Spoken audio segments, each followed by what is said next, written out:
Welcome to the Banker Lamp. Please enjoy the video.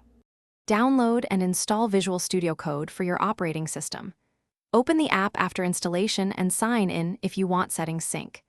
Install the live server and prettier extensions from the Extensions View to Speed development. Configure your preferred theme, font size, and tab width in settings for consistent formatting.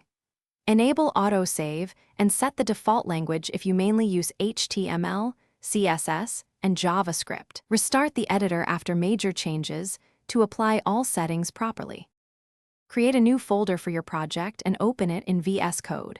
Use the Explorer panel to add a single index, HTML file at the root of the folder.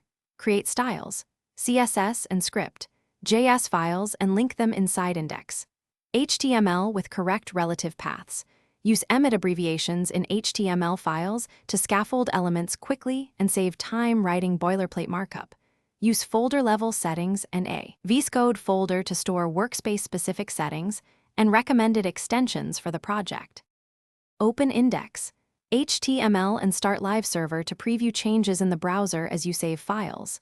Edit styles, CSS and script, JS while watching the live preview update automatically after saving. Use the built-in debugger and set breakpoints inside script. JS for troubleshooting JavaScript logic step by step. Format code with prettier and run linting to catch style and syntax issues before committing. Use Git integration in the source control view to stage, commit, and push your changes to a remote repository. Thanks for watching. If this was helpful, leave a like and consider subscribing. See you next time.